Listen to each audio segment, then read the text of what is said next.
लखनऊ में सीएम योगी आदित्यनाथ संबोधित कर रहे हैं, सुनिए। अभी गणपति महोत्सव हुआ,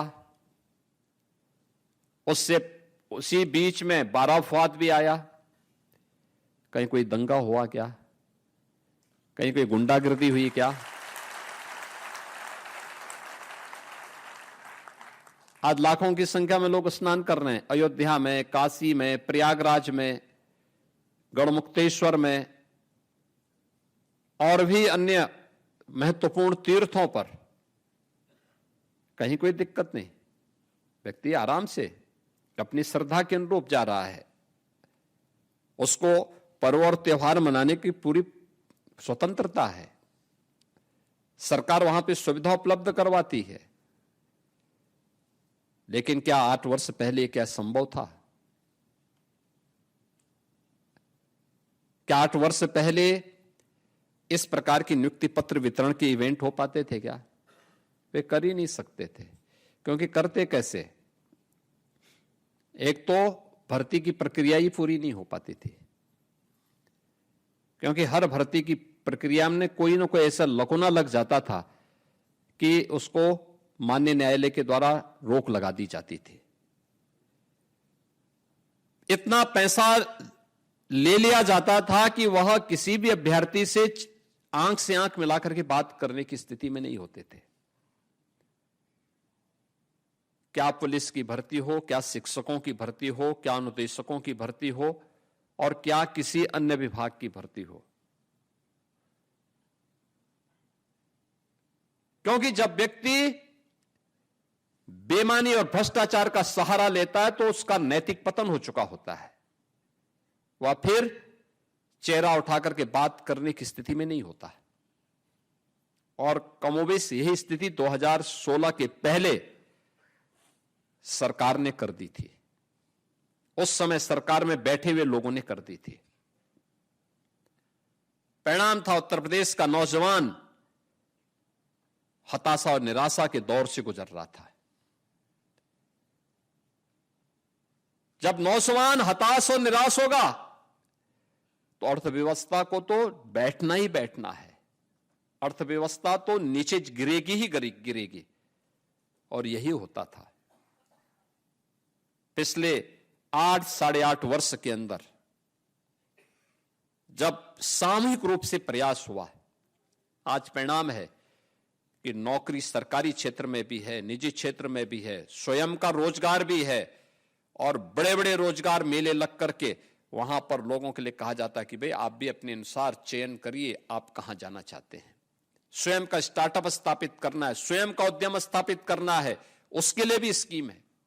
हमने युवा उद्यमी स्कीम भी एक लागू की है अभी।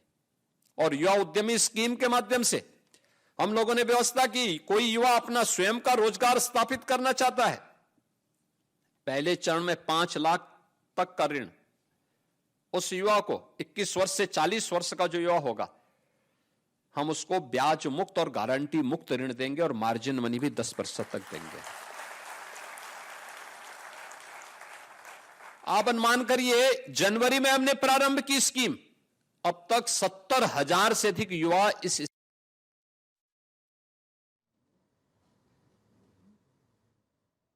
हर वर्ष। तो पहले भर्ती में घोटाला होता था। सीएम योगी आदित्यनाथ ने कहा कि आज ईमानदारी के साथ भर्ती हो रही है, लोग अच्छे से त्योहारों को सेलिब्रेट कर रहे हैं। वापस कर देगा बैंक को, क्योंकि ब्याज तो सरकार देगी, गारंटी भी सरकार दे रही है। तो मूलधन का जो शेष राशि जब वो वापस कर देगा तो अगली बार उसको फिर अपने उद्यम के लिए, अपने व्यवसाय के लिए लोन चाहिए होगा। 7.5 लाख तक का फिर ब्याज मुक्त और गारंटी मुक्त हम लोन देंगे। तीसरे चरण में 10 लाख तक देंगे। ये सभी प्रक्रियाएं सरकार के युवाओं को प्रोत्साहित करने वाली योजनाएं हैं, युवाओं को आगे बढ़ाने वाली है। और परिणाम है वह युवा भी पूरी ईमानदारी और प्रतिबद्धता के साथ लग करके उत्तर प्रदेश के विकास में अपना योगदान दे रहा है। आज इसीलिए आप देख रहे होंगे प्रधानमंत्री जी ने कहा vocal for local. Uttar Pradesh ने 1 डिस्ट्रिक्ट 1 प्रोडक्ट दे दिया।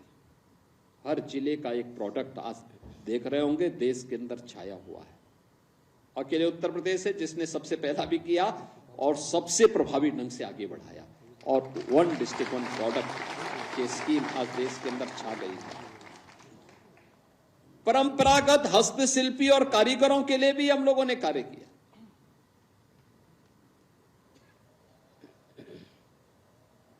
हस्तशिल्पी और कारीगर, यह किसी भी व्यवस्था की जान होती है, इसके बगैर सिस्टम नहीं चल सकता। राष्ट्रपिता महात्मा गांधी ने जिस व्यवस्था को ग्राम स्वराज के बारे में उन्होंने बात की थी, ग्राम स्वराज, आत्मनिर्भर ग्राम पंचायत, आत्मनिर्भर नगर निकाय। अगर ग्राम पंचायत आत्मनिर्भर बन जाए, नगर निकाय आत्मनिर्भर हो जाए, तो प्रदेश को आत्मनिर्भर होने से कोई नहीं रोक सकता, और देश को भी आत्मनिर्भर होने से कोई नहीं रोक सकता। कोई नहीं रोक सकता। याद रखना, आत्मनिर्भर होना ही हमारे विकसित होने की पहली शर्त है। पहली शर्त है। प्रधानमंत्री जी ने यही विजन दिया है देशवासियों को कि भाई हमने देश की अर्थव्यवस्था को 11वीं अर्थव्यवस्था से लाकर के 4थी अर्थव्यवस्था बना दिया है। अगले 1-2 वर्ष में भारत देश की 3री बड़ी अर्थव्यवस्था बनेगा। 3री अर्थव्यवस्था बनने के बाद हमें अब नंबर 1 और 2 की लड़ाई के लिए अपने आप को तैयार करना है। 140 करोड़ भारतवासियों को इसके साथ जुड़ना पड़ेगा। 140 करोड़ भारतवासी सामूहिक प्रयास करेंगे, परिणाम आएगा, अवश्य आएगा। और जो प्रयास आज देश के अंदर हुए हैं, उसमें हमें आत्मनिर्भरता की उस लक्ष्य को प्राप्त करने की दिशा में भी अपने स्तर पर कार्य करना होगा, जिसमें आपकी बड़ी भूमिका होने वाली है। याद रखना, सीखने और सिखाने में कोई गुरेज नहीं करनी चाहिए। हो सकता है आपने ट्रेनिंग जब ली होगी उस समय उस प्रकार का ट्रेड नहीं रहा होगा, आप सीखे ना, उसी से मिलता जुलता कोई ना कोई ट्रेड होगा, उसमें सीखिए। 1 महीने आप जो कि उस क्षेत्र में है, आपको कम समय लगेगा, लेकिन सीखेंगे और उसमें पारंगत होंगे। नए लोगों को उसमें ट्रेंड करिए उसको और आगे बढ़िए।